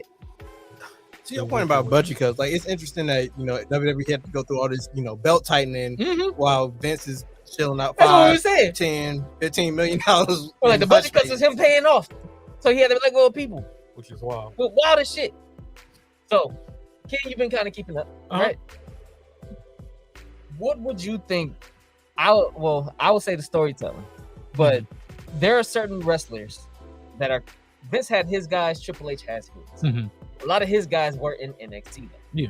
One of his guys is Kevin Owens. They kind of brought him back out as the prize fighter, Kevin Owens, like we used to know last night. Not repackaged, but just go out there, be mad aggressive, be mad. Whoop ass. I thought he was mad last night just because he had to fight Elias' brother again. That's the end of that story. They done wrote that nigga off and everything. So I mean, I know. that shit. Like that's what I thought. No, I'm saying, the internet. I thought he came out mad because he was tired of seeing this dude in the ring. Correct. But Kevin Owens, remember the very first time he won the title was Triple H screwing Roman Reigns to give KO the belt. KO has always been a Triple H guy. When he was down in NXT, he was NXT champ. He came up to fight who? John Cena. So was Seth Rollins too. Oh, screw Seth Rollins. But when KO was the champion of NXT, he was down there. He came up to fight John Cena, and John Cena had the U.S. championship. He's always been a big Triple H guy. You also have guys like Ricochet, or you have the women like the Dakota Kais, the Io Skies, or maybe Tegan Knox might come back. Who knows? But there was a lot of people down in NXT who he felt, and I feel like Keith Lee would have came back if he wasn't. Yeah, if he wasn't already over there in AEW. AEW. Hell, even Miro or Rusev wouldn't mind coming back. But Did he say that? no, it was AEW ain't really doing that. He's not doing that. AEW ain't doing that. He's getting treated better in the WWE than AEW, and he liked the tweet. Man, they're gonna be going back and forth and back and forth and back and forth. And like that's kind of like for me, it's like stuff is new and exciting now because like he's bringing new, back people, exactly. and it's like his debuts, like it's all like it's not a crutch for storytelling, but it does like if there's the oversaturation. It's like if you're coming in expecting like surprises every week, like oh man, what's gonna happen? Who's gonna debut? Like Eventually that shit runs out. Like that's Correct. basically what AEW got to, like where it's like a lull and like bringing in new people, and then you got to rely on like actually telling stories with the people that you have. Like you can't just like have that crutch there, like oh, I'm gonna just bring back beloved NXT people. Right. And then AEW injuries like hit them heavy too. Boy, like all of their top stars got hurt like at the same time. Boy, but at the same time, like even though he is bringing some people back, you can kind of tell some of the storylines that were dead. Let's just kind of reshape these or repackage these folks. Like Cross, Karrion Kross coming back was very interesting. Yeah, he brought him back with Scarlett and his old music and everything. But that's an NXT guy that he pushed. He was just at an indie event. He still has some showings. He still have some now apparently lined up. Sam was looking at it, but I say that to say he also taking some of the people who've already been there and kind of just redoing their stories. Ciampa. Fresh coat of paint. Yeah, kind of like the old group that Edge was with for a while. They really ain't been shit since they kind of debuted and they kicked the Edge out. But then now they're actually in legitimate feud with the Mysterios, sure. But Edge is back now. And so now they go ahead and finish that up or tighten that up or actually have a story behind it. Dexter Lumis coming in, it was a whole story. AJ Styles and Ciampa was a great match. Bobby Lashley and Ciampa was a great match. That really was a really good match. That was a really good like I was like, yo, they wrestling. But that's the thing, he letting them wrestle too. Vince wanted to just entertain. Like, no, bro, let them go out there, give them a 12-minute match with Ricochet and Baron Corbin. But it was a good fucking match. I didn't think it was about to be when they walked out. I was excited. I was like, Ricochet, I'm like, you give him a push. I was like, you like Ricochet. You gonna give him a push? Ricochet, he do all that. He all that flip flopping and shit. Hey, I would similar to Eric. I don't want to like say like rain on your parade, but like I would caution some of the optimism because I think some of it is just the fact that it's new and you know someone else is different behind it. Like for example, you saying like, oh, they push Ricochet because you saw him on Raw, but like we might not see him for another 2 weeks. We don't know how the flow is going to be exactly yet. What do you think is going to happen with the titles? We have to split them up. I think that what they may end up doing is kind of a word on the street kind of thing too. But I think they brought Karrion Kross back. Word on the street is that USA wants the belt back on their show. I'm sure they do. They feel like, but do Kross get it right away? What they may do is that insert Kross into the main title picture at Clash at the Castle and only have them go for one belt. With Drew McIntyre? Right, because as of right now, it's built for Drew McIntyre to go for the WWE Undisputed. And that makes sense. If Karrion Kross gets in, they can make it the stipulation where like, okay, 2 out of 3 falls. They did that with Kurt Angle. Right. So you win one belt with that one, win one belt with that one. Oh, okay. Kurt lost both of them without getting pinned once. Jericho pinned. Kurt was pissed. Benoit pinned Jericho, and it was a good ass match too. I remember that. That was So they could possibly do that because USA really wants that main. But they like, bro, we ain't got no champ, bro. This motherfucker ain't never here. And when he do show up, he only on SmackDown. Jeff is giving all the wrestling news. Dude, go ahead highlight some of Jeff's comments about give us time to read it. You can keep going. So them inserting him into the main title picture, one gives new blood into the main title scene. 2, it kind of helps give him a legitimate this motherfucker may be a problem because he was shitty the first time, but that's because Vince didn't give a fuck about none of the NXT people really. He changed their names, took their music from, made them change their attire, and then like, okay, now figure it out. That was kind of my point last week, is that it feels like the only thing I can say that feels different is that Triple H tends to kind of steer into what people do good. Vince kind of wanted to break people down to like get them to, like to push them to like their limit. So then it's like, oh, I want to see what you really got, like what you really have, and I can kind of mold you into whatever I need to. And I understand, like not cut you. I understand what y'all saying, but like Ben, like me and Tim, like I know a lot of people that Ben Watch has been consistently watching it, even when it was like trash. So now within the past few weeks, it's like, okay, like it's like different, tremendous, like not saying like that's the reason for our excitement, like not saying like we jumping out the window type stuff, but I was like, we consistently been watching trash like week in and week out. And then now for the past few weeks, it's like, damn, like this is like a totally different product. And not even outside of the surprises, like just the little things in between. Like I said, the storytelling, like the little Dexter Lumis thing was perfect. It was that was perfect. But like also like in because I only saw like that clip that they put on like WWE social, but like they had it where it's like, I don't know, it was like Asuka and what's her face, and then like she had a confrontation with Bayley and her group, and then that transition of like AJ Styles walking through the like, you know, like they felt like it seemed like more of like an actual like environment, ecosystem where it's like, oh yeah, you might see like the Usos like standing in the corner, and you'll see like chopping it up, you know, Ciampa over here, and you'll see like, you know, Roman Reigns over, like it's just like it's like these people are actually all in the same place. They interact. Like it may be like something where it's like two people cross, like don't have no storylines together or anything. They just cross paths, and it looks like they have a little interaction. Like, oh, that's some shit I want to see in the future. You know what I mean? Like it plants seeds, even if you're not meaning to. But like it plants seeds, so then it's like, oh, we can kind of flush that out more. Like whereas like under Vince these last couple, because like that's how I felt in the Attitude Era. Like you would just see like random people backstage, like interacting with each other, randomly mugging each other, be like, huh? Like so much. Who's that? So much in the years. Like the most recent years, it's just like it's so sterile. It's like unless you're like in a feud with somebody you're never seen on screen with. It didn't feel organic. It didn't feel like an actual like live working machine or. Jeff got all the. He don't need the wrestling. He's I know that's why it's perfect that he's here right now. Hunter wants to put on wrestling and work towards people's strengths. Plus, he puts Heyman in as second in charge of creative, and now Heyman doesn't have to work with Vince being like, no. And Heyman's always been considered a creative genius. Heyman's that dude. Like they said that he found Austin before Austin became Austin. Same thing with Brock. He hitched his wagon to Brock, but he knew about Brock before Brock became Brock. Like, no, that's it. He's it. Like they said, he always had an eye. Which is, I mean, like look at all the people that came through ECW. So Sandman, that was my dude. You would like Sandman. Me and Sam was just talking about Sabu. Sabu. I was like, bro, that motherfucker. Like some people just want to die for their craft. Mike Awesome, that was my dude too. Or Tommy Dreamer always spitting the whole damn match. That was always a little too much. ECW was a little too much for me. Like Sandman, come on, like fucking himself up. Exactly. Fucking himself up for the match. Like, bro, I know your crazy ass didn't want you to do that shit. It's a little. I like ECW's a little too much for me. Yeah, ECW wasn't my bag. I couldn't do that one. I like RVD when he was in ECW. RVD, like, that was the one that I gravitated. RVD was. I saw that it was like a barbed wire match with Mick Foley. I forget which character was at the time. Cactus Jack.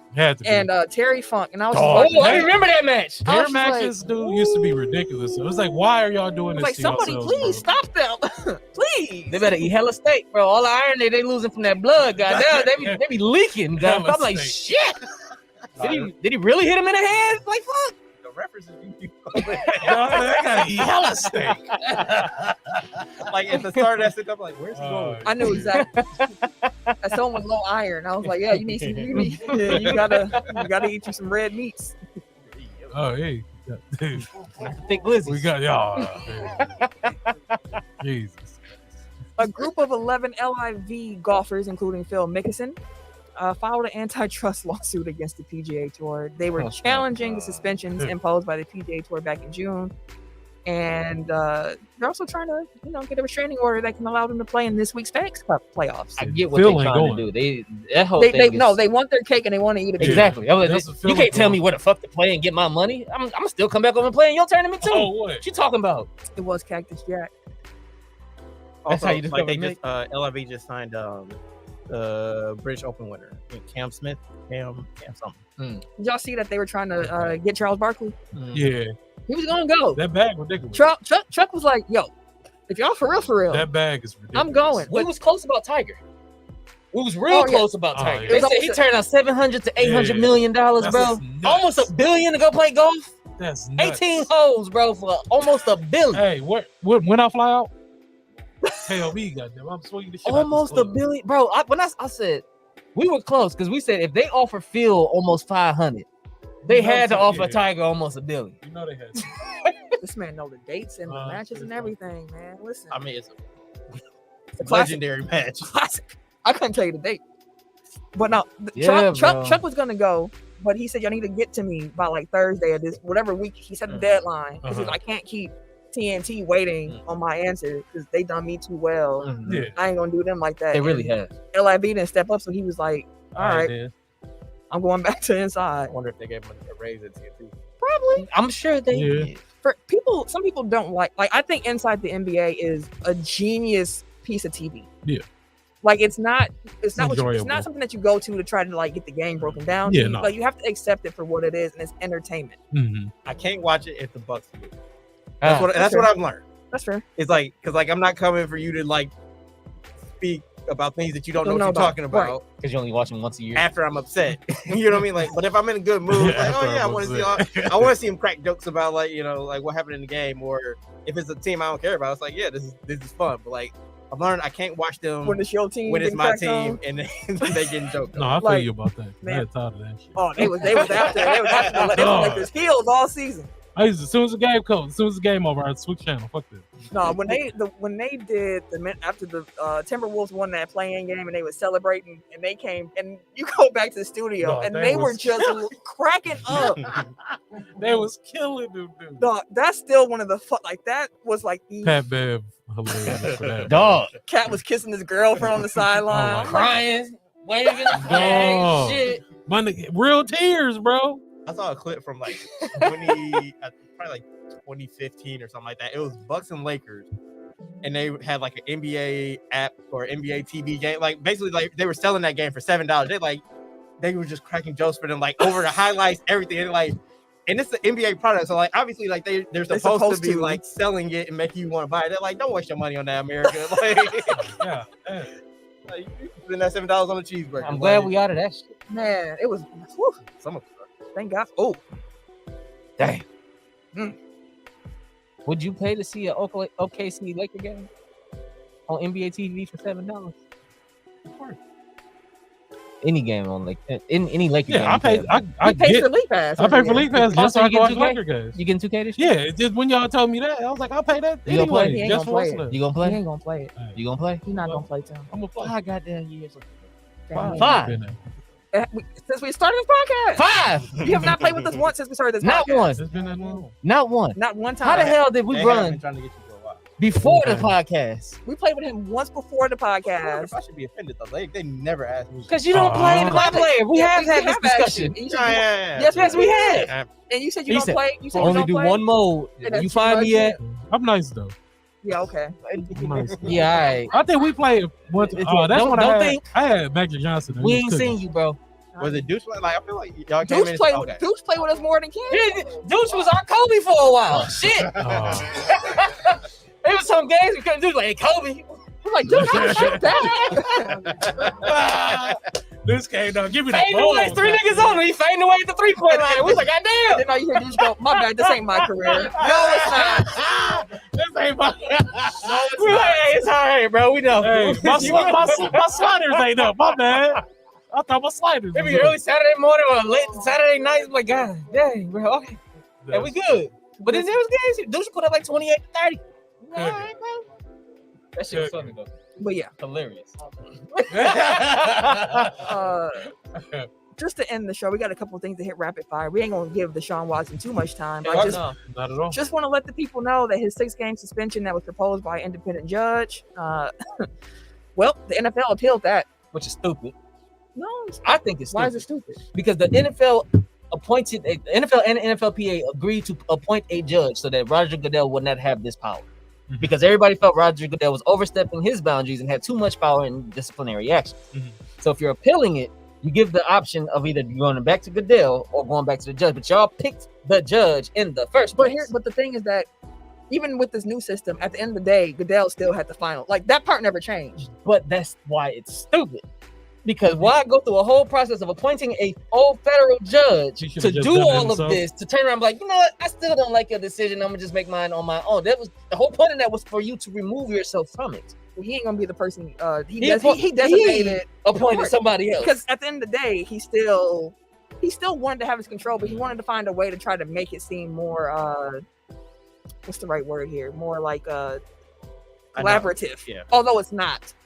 It's just a farce. It's all a farce. Like he wanted like the credibility of saying like Yeah. it wasn't my It wasn't my decision. fault. Like clearly we went to an impartial thing and they said this is what it should be, so this is what it should be. But like it wasn't the outcome that he He wanted. wanted. So it's like, oh well. We fuck had it. no Like, I'm choice gonna but to appeal. And No, the you part did. of the problem is that judge ruled the 6 games based on NFL precedent That they because all the Mhm. NFL was always messing up these decisions in the first place. Yeah. getting biased. So it's all just a mess. Case by case basis. They wasn't consistent enough. Oh, and by the way, the Houston Texans reached settlement in July with 30 women who made or intended to make claims accusing Watson of sexual assault and sexual misconduct. And to Jeff's point, you get a year suspension for weed, but abuse 20 women and you get 6 games. Like, nothing about the NFL's penalty stuff makes sense. Calvin, is it Calvin Ridley? Yeah. He out for the whole season because he gambled on himself. On his team to On win. his own team. To win. Yeah. And he wasn't even there. And I agree. Like there are levels and I get to it because that's like in the right. Like it's in the room. The Like that's integrity of the game. basically what it comes down to is like there isn't like a clear They don't cut have policy anything. for domestic violence. Like if there was like you get accused of domestic violence, you get an automatic 6-game suspension. You get more than one accusation, you get 8 games. If it's over 20, you get a whole year. Like if that was codified, like it would be open and shut. Like this is what it is. But because it's like there's nothing in the rule books that says like, and they're making it up You as they can't- go Case by along. case basis. They're making it up as they go along. and because a couple years ago it wasn't that big of a deal, so 6 games was like, oh, that's fine. And like now you have that as a precedent. Like now they're gonna go back. Well, this is what happened when this person got accused of domestic violence without any physical proof. Like, Yeah, they said the judge had said that Deshaun Watson was passively sexually assaulting women or something like that. Yeah, Some something to that language. it was a woman, right? Yes. Yeah. And she agreed, like, no, he was wrong. The fact that in her the docket afterwards talking about he should not be allowed to get massages from anybody outside a team. I was like, so Like everything, and she said it like throughout the whole thing. She was like, evidence was solved with this. Yes. Does it look like he actually did this shit? Yes. Did they have witnesses to kind of codify that with enough evidence? Yes. But the the NFL, NFL has gave this amount of games or this amount of games, and they weren't consistent. And Exactly. they never had any precedent. So based off of what y'all did, this is is what I got, got. man. Yeah. And Roger Goodell said, "Let me reset this." no, we can't do that. Like, bro, fix your fucking rules then. He's trying to reset it. That's why he's appealing. Like he's like 6 games. That's not gonna fly. It needs to be. He wants at least a year. So that next NFLPA. And that's why I say like that's why I push back at you saying it's stupid. Like it's not stupid. It's just inconsistent. Yeah. A little bit hypocritical. And I would But say- it's not. I would say But it's it's a not farce. dumb. Like he I say knows it's a what he's farce. doing. Like he's, so it's not it's not just he's like flailing around like, oh, I don't know what I'm doing. I don't know about that, Jeff. If Watson was Brady, would we even be hearing about this? That would be a bigger I standard. mean, Brady's former team owner Sure was caught down getting a happy getting a ending. rubbing tug. Oh, right. Bob Kraft. Speaking of other macaroni and cheese noises. Speaking of other Jesus owners Christ. and whatnot, the Miami Dolphins were stripped of its 2023 first round pick and 2024 third round pick, among other disciplinary measures for violations of league policies relating to the integrity of the game. Cheating. Yes. So after a 6-month investigation, No. the league found that the Dolphins, primary team owner is Stephen Ross, because last week we just talked about what we want to do. This wasn't on no one brought this up. Tim mentioned the fact that they didn't find anything about them cheating, Right. but we didn't talk about their actual penalty. Found that the team owner and their vice chairman, they violated anti-tampering policies on 3 occasions, trying to get Tom Brady to Miami, as well as trying to get former Saints coach Sean Payton down there. So yeah, Ross got fined. Ross is the team owner, $1.5 million, and he's suspended through October 17th. Meanwhile, Bill, who is the vice chairman, limited partner, he was fined $500,000, and he is not permitted to attend any league meetings for the rest of the year or rest of the season. So I guess the NFL at least takes tampering seriously. That they take serious. Depends. I What mean, the fuck they compared- do to the Patriots? Compared to the NBA. I mean, like, they did come down hard on the Patriots for everything. Deflategate. Yeah, they did. What Yeah, was that, my a second game. round pick? I thought it was more than that. I don't remember the I mean, NBA teams get lose second round picks, which are much less valuable than the NFL second round. And don't get me started on that. I already said my piece. I guess when we had this conversation, because I thought I said like the NFL proved basically all the things that make the Dolphins look bad, but then anything that would have made the league look bad, like having them tank games, like would have. I think it was because he mentioned he was talking about the thinking part of it. But we Okay. didn't talk about the actual The numbers. actual- Yeah. Matthew Berry left ESPN and he's now with NBC Sports. That's huge. That's huge. And if you don't know who Matthew Berry is, it just goes to tell me that you don't play fantasy football. So one thing about Matthew Berry leaving ESPN though and going to NBC Sports is that now all his content is not locked behind the paywall of ESPN Plus. You can read Love Hate for free. You can read all of his work for free, which is a big positive for the fantasy football community. Indeed. Like I used to listen to that, like when I played fantasy football, like I would listen to his podcast like religiously every day. Like, Same. But then I realized I'm like everybody else getting the same fucking information. So like it really just comes down to like who does it the quickest. Like who does it the quickest, and then thinking about, because they always had different voices and they didn't always agree. So it's kind of like, do you agree with Matthew Berry? Do you agree with Bill Yates? Do you agree with Secret Squirrel? Like whose point makes the most sense to you and what you're doing? Like and like I'll get free games because I don't play anymore. But like I always paid attention to like the injuries. Like that was always the thing for me. It's like it's just like being up on like who's likely to take over like the carries this week, or like who's likely to get more touches or more targets because like this wide receiver's out or this cornerback is out, so like they're gonna attack this side. Like that was the type of shit that I paid attention to. So like, it was always like for the waiver wires, it's like okay, like who do I need to pick up this week essentially. Yeah, and Stephania Bell was indispensable. She come through with that injury news. Oh, this is who helped me understand why I need to stay away from soft tissue injuries. Like once she broke it down to me, I was like, yeah, staying away. Okay, so I was trying to look up what happened with Deflategate. Brady had got a 4-game suspension. They fined the team $1.1 million, stripped the team of the 2021 third-round draft pick, and banned the video crew from taping games the following season. But that was Spygate or Deflategate? Deflategate and Spygate. Oh, it's a timeline of Spygate, Deflategate, and major. What's the name? But it was Deflategate that I was reading. Majority of this though. Spygate's punishment was fining Belichick $500,000, which was the maximum the NFL could, and the team $250,000, and they had to forfeit a first-round draft pick in the 2008 draft. Okay. So, between those two draft picks, $1.6 million, 4 games for Brady, and a suspension for Belichick. They got they that's did pretty hefty. Also, they did not play hefty. with them. Last piece of news that we have here. Yes, they did get sold, Jeff. Oh, they came to an agreement today. I think it was like it's official. It's official. They had already had it all in. And he's officially like by far the richest owner in the NFL. I mean, he owns freaking Walmart. So last piece here. Madden created a ratings adjuster hotline that fans can call and make a case for their favorite players to have a ratings boost in Madden NFL 23. The company expressed that if a fan or even NFL player gives a convincing enough argument with the proven facts to back it up, it's possible that the rating could even be adjusted while the person is on the phone. Adjust it back as soon as you hang up. Right. Within the first 6 hours of that hotline being open, more than 1,000 people called. That gotta be a shitty job. I would hate that job. You got a whole call center set up. 1,000 people in an hour? That's wild. That is wild. And it's just people bitching about fucking Madden ratings. His speed should be a 98, bro. I raced him in real life. I seen it. Like, bro, his speed is a 96. Come on. Like chill out. But yeah, I thought that was kind of interesting. I think Tim dropped that in there. I was like, a ratings adjustment line. That is actually kind of cool idea to think, if you think about it. Like, if they did that when I was like in high school, I probably would have called a few times. I would have been on the phone because I was really into Madden back then, and I would have been upset about certain things. So, but hey, bro, he ain't this slow, bro. How you got him at an 85, dog? He led the league in rushing. How you got his pass accuracy at this, but so and so's is this? And last year he actually threw this many. I would have came with. You see the numbers, bro? Man, let me tell you.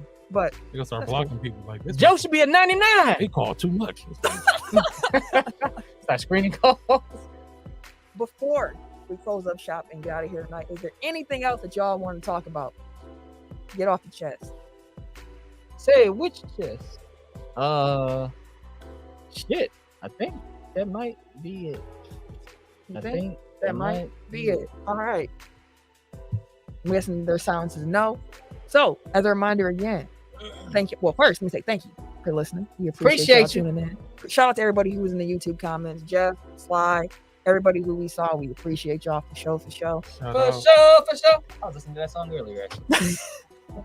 And as a reminder, make sure you check out our Overtime show on Thursday, live on the TGN Radio Network or our YouTube page. Mm-hmm. And subscribe to the YouTube. If you in here still, make sure you hit that like button. You know, like the video, share with a friend, and all that good stuff. If you're listening on the audio version, we appreciate y'all. Share the show with a friend. Give us 5 stars on whatever platform you're listening to, if that's available. And as always, man, y'all be safe. Take care of yourselves. Absolutely. And as Tabitha Brown says, if you can't have a good day, don't you go ruining nobody else's. Man. All right. If you want to follow me personally on social media, you can catch me Wait a minute. on Twitter, Instagram, PSN, and Apple Music at Camille Monet, CamilleMonae. Because You said we ain't doing that no more. Right. man, I keep forgetting that your mama ain't fancy no more. This- So you ain't gonna say it like that. Exactly. Good thing she don't listen. I know she better call her. So I ain't fancy. What's that even mean? At your Send her a clip. 2021 NBA Finals champion Milwaukee Bucks burner on Twitter. That's all you get. Yep. Everyday_gentleman on Instagram. K Harris 216 on Twitter and Snapchat. And it's your boy, TIMKINZ. Lower the volume on me, please. AKA Ask Catch him, AKA Mr. Give It To Me. I give you a quiet storm, but this is my quiet storm voice. It ain't. Hey, I told you, quiet it down, speed it up. That's no. Yeah. Get that shit done. Like you can do it real soft, real quiet, real plain. You know, you ain't got to be all loud and all raspy and stuff like that. Just go ahead and make sure you hurry up and get that shit out. We need to get a wrap it up box for this shit. It's also why people don't talk fast on the radio because you slurred your speech a whole lot. And it's also hard. Did to you keep hear? up to. I slurred a little bit. A lot of it. Everything. Ain't no way, boy. Your Everything was words together. ran together. There It was no all spaces. together. Boy, ain't no way. Y'all hearing weird. I know. I'm I ain't hearing talking no fast. spaces. You just listening slow. You know what I mean? Can you wrap us up? Yeah. man? Like, Can you please end the show, Tim? I don't know. I'm not the one to end the show. Yeah, how you this nigga, dog? Oh my! I almost went the whole episode without saying nigga too. Get up. Almost don't count. But now that it's just me, they done took this shit off. Hey, listen, this your boy. We're gonna use this 2-minute drill. You go ahead and talk to Tim's corner. Man, cut this nigga off, man. God damn. All right, it's been fun, y'all. Dilly. This nigga said. Do I know him to cut?